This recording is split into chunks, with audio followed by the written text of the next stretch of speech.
보죠. 신도시 접하기에 있는 부분인데 그 어린집이라는 작업을 했습니다. 그래서 이건 약간 호기심적인 뭐 이런 데인데 여기는 젊은 공무원 부부가 아이 하나를 키우고 삽니다. 그런데 낮에는 다 일을 하고 그리고 노후는 내가 계속 공무원을 해야 할까 말아야 할까 고민하고 있고 아이는 심지어는 뭐랄까요 부모님 집에 그 거실 큰 유리창을 머리로 들이받아가 깨는 정도로 별난데 애가 그래서 그 아이가 살 수 있는 집을 한다 해서 그래서 그런데 이분들이 이 땅을 사고 땅에 유일하게 아마 신도시에서 용적률과 건폐율을 다 채우지 않은 집은 이 집일 거로 저는 생각을 합니다. 그래서 이거는 주어져 있는 한 개의 용적률과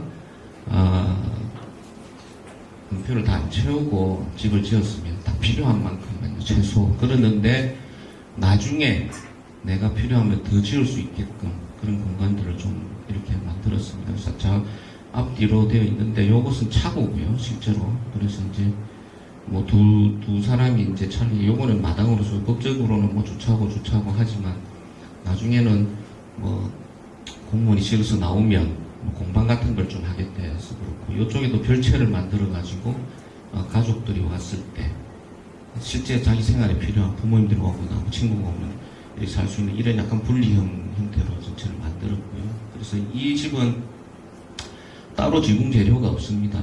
벽체 재료가 지붕으로 그대로 올라가고 벽체에 노출 콘크리트가 지붕까지 그대로 경사를 다 했습니다. 그래서 굉장히 어렵게 공사를 하고 다행히 지금까지 큰 하자 없이 약간 여기 천창에 물 새는 건 있었지만 조금 이제 보수를 하고 지금 잘 사용을 하고 있고요. 그래서 이것들이 결국은 각 자기들이 진짜 필요한 거는 여기 지금 흰 거 작은 거 요 아주 작은 이거만 해도 생활이 다 됩니다.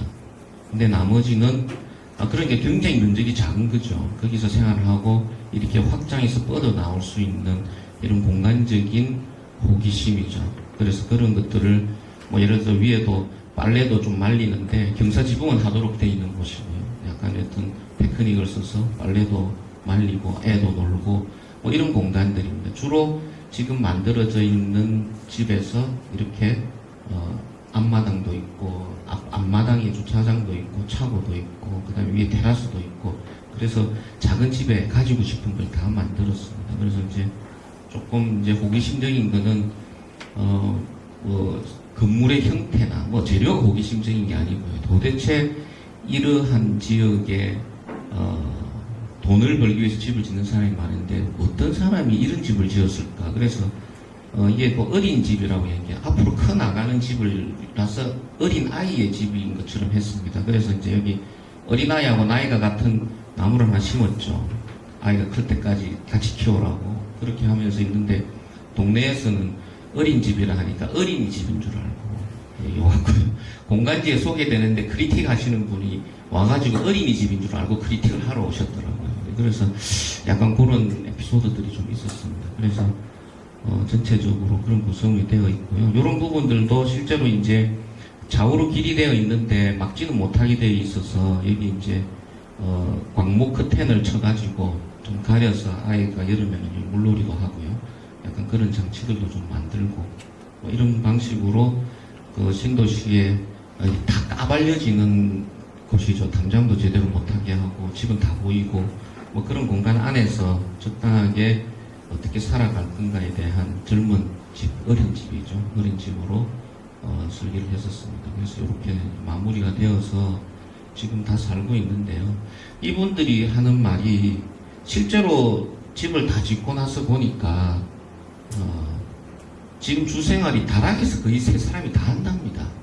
다락에서 세 사람이 다 한다 하고 있고요. 이게 다락이 이제 2층에 올라와서 요 위에 이렇게 계속 올라가는 다락 하나 있는데 다락에서 거의 세 사람이 자고 다 하고 거의 아래 공간들을 다 쓰고 있지 않는 어찌 보면 그런 형태의 집이라고 볼 수 있습니다. 그 다음에 이제 초량의 이제 그 도시민박이라는 부분도 결국은 제가 볼 때 내러티브가 더 강한 거 아닌가라는 생각으로 여기 한번 넣어봤고요. 그래서 다 아시다시피 이제 이게 국무총리상을 받았던 건데 차이나타운 뒤쪽에 클라이언트는 싱가포르 사람이고요. 그래서 한국 여자를 만나서 이제 결혼한 지 석 달 만에 저를 찾아와서 뭔가 한국에 살 수 있는 터전을 만들어야 되겠다. 그래 땅을 찾고 거기에 뭔가 게스트하우스 같은 거 좀 해야 되겠다. 법적으로 어찌 되느냐 할 때 도시민박이라는 게 시범사업이 국내인을 받을 수 있는 시범사업이 이때 잠시 언론에서 제주도와 부산을 허용한다는 이야기가 있어서 그때부터 이제 도시민박의 기준과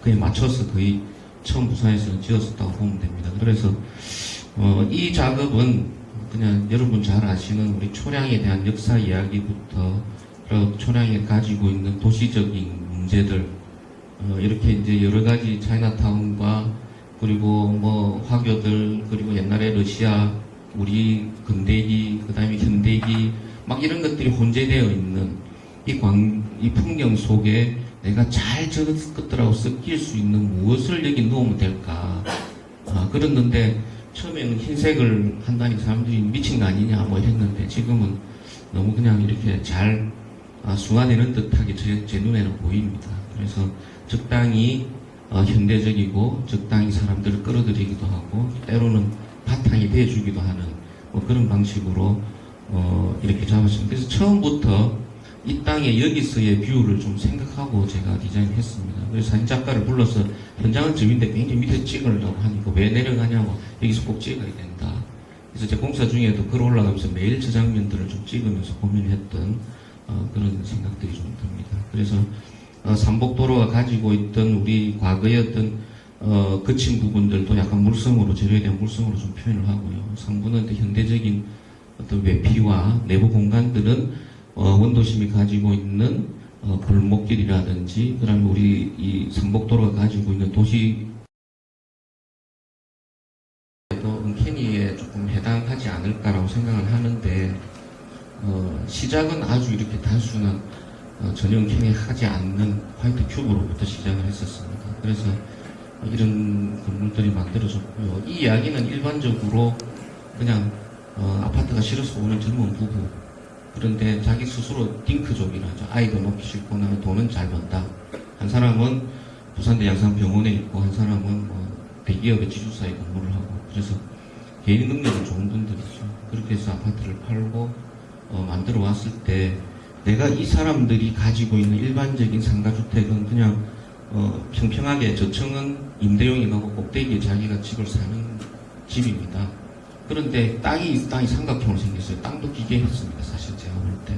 레벨 차이도 중간에 좀 있었고요. 그래서 그러한 것들을 어떻게 극복을 할까 하면서 굉장히 기괴함을 단순한 큐브로 모든 것을 해석을 했습니다. 해석을 하면서 기괴함이 기괴하지 않도록 그런데 나중에 기괴하도록 보이도록 뭐 이런 전략을 좀 쓰면서 이렇게 안을 제시하니까 거기서 이제 클라이언트들도 굉장히 이제 공감을 하고 호감을 가지고 작업이 진행됐던 그래서 안을 제시하고 전혀 안이 변경되지 않게 쭉 갔던 그렇다고 보시면 됩니다. 그래서 그런 작업들을 쭉 해왔었고요. 그래서 굉장히 이제 여러 가지 다른 그 주적인 생각들은 좀 많이 남았는데 제일 먼저 우리 제일 힘든 게 이런 거죠. 슬라브 위에 슬라브 얹히는 거 많이 이중 슬라브 돼야 되니까 목소리를 짜증내고 뭐 할 수가 없다 있다 하는 어쨌든 자존심으로 좀 만들어내려고 했던 부분이 있습니다. 그래서 땅도 어째 보면은 굉장히 독특한데 일반적인 상가주택에 대한 뭐 누군가는 이게 적층이 쌓여서 무지개떡처럼 논리를 주장하는 분도 있지만 저는 뭐 사실은 그게 아닌 것 같아서 주거와 임대용과 내가 쓰는 공간을 분리해서 아파트를 버리고 주택을 짓는데 단독주택같이 안 느껴지고 빌라 계단으로 안 좋은 계단으로 올라가서 꼭대기에서 집 문 열고 들어가고 내가 이 건물 주인이네 하면 도대체 뭐 할까? 뭐가 행복할까?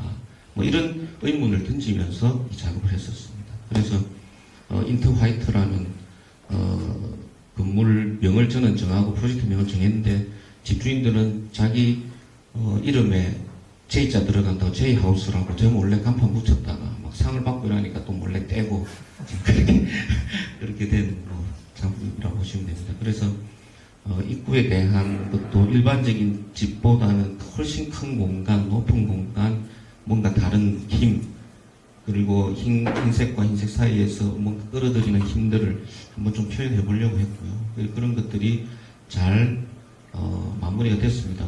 실제로 이제 건축에 대한 시공에 대한 품질은 앞에 올해 우리 상 받은 작품들보다는 조금 수준이 조금 떨어집니다. 초창기였기 때문에 시공사도 그렇게 저는 노력했으나 조금 불리한 방식이고요. 그래서 이 집도 가면 도저히 집이 집 같지가 않습니다. 보면서 전부 스키플로어에서 계속 레벨들이 계속 바뀌면서 전체 집에 이제 주택들을 이용하고 있고, 심지어는 주방은 뭐 8m 이상 되는 한 길이의 주방을 만들어 달라는 요구사항이 있어서 그거까지 이제 특별히 반영을 해주고요. 그러니까 1층에서 반 내려가면 그 손님 방이 있고, 반 정도 올라오면 거실이 1차 거실이 있고, 또 조금 올라가면 주방이 있고, 또 조금 올라가면 또 거실이 있고, 또 조금 들어가면 안방과 드레스룸이 있는, 그리고 이제 옥상까지도 활용하는 그런 방식으로 전체가 구성이 되어 있습니다. 그래서 구분 작업으로 해서 땅도 이렇게 생겼죠. 그래서 주인 집이 이쪽이 남쪽이거든요. 그래서 이렇게 털어서 남쪽에 채광이 들어오게 해주고, 이쪽 부분들은 임대용으로 해서 이렇게 또 남쪽 채광이 들어오죠. 도로죠. 그래서 이런 방식으로 주인이 쓰는 차 2대와 또 임대자가 쓰는 공간간의 차도 조금 분리를 하고요. 이렇게 해서 지금도 잘 사용을 하고 있습니다. 여기 나중에 이야기할 김용남 선생님 작품 보이죠? 같은 동네에 있습니다. 그래서 이게 저도 이제 이게 하나의 이 집들에 대한 개체성들을 조금 더 드러내려고 했던 생각들이 있었습니다. 각각 사는 사람들, 그러면 이 각각 사는 사람들에 대한 임대자지만 그 임차에서 들어와서 사는 사람이지만 조금 자존감을 좀 세워줄 수 있는 그런 게 없을까, 뭐 약간 그런 것들을 건축적으로 적용을 해서 작업을 했던 겁니다. 이런 것들이 아까 그 모여가의 도로 쪽에 있는 세대들 세 세대의 비슷한 방식으로 전체적인 좀 구성이 되어 있죠. 이게 이제 그걸로 조금 더 어찌 보면 기괴하게 진화된 형태라고 보시면 됩니다.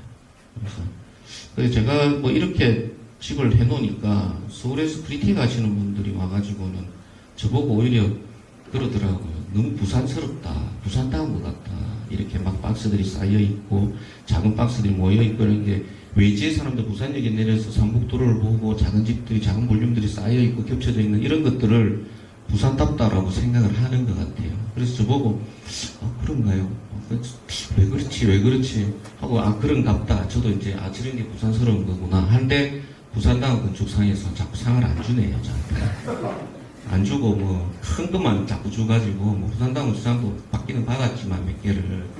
그래서 그렇게 이야기를 했을 때 제가 사실은 이 단어에 대한 것들은 한 10년 이상은 늘 생각하고 있었지만 아직 발표는 한 번도 안 해봤습니다. 그래서 근데 이제 우리 포럼비는 대부분 고수들이기 때문에 내가 약간 이런 생각을 하고 있었는데 이게 맞나요? 라는 오늘 질문을 던지는 차원에서 결국은 이제 이 큐리아시티와 언캐니, 내러티브 이 세 가지를 늘 생각하면서 저는 그럼 무엇을 실제로 지금 해왔는가라고 저 스스로 이제 저한테 물었습니다. 그래서 제가 짧은 시간 하루 정도 고민해서 생각했던 것들은 요러한 세 가지를 해결하는 저만의 방법으로 결국 화이트 텍토닉스라는 행위를 한 거 아닐까. 그래서 흰색이 가지고 있는 그 경제적으로 저렴한 것부터 그 매력까지, 그리고 아주 박스들을, 개체들을 쌓아 올리면서 아주 단순한데 그걸 기괴하게 보이게 하는 것까지, 그리고 그 기서 살아가는 사람들이 각각의 공간에 살면서 그것들이 어떻게 이야기를 만들어가고 스토리로 엮어지는가, 관계가 만들어지는가, 이런 것들에 대한 세 가지를 구축하는 작업을 그냥 제가 앞으로 그냥 화이트 텍토닉스라고 한번 이야기를 해볼까 하는 생각이 들어서 써왔습니다. 이거는 짧은 시간의 생각입니다. 이상입니다.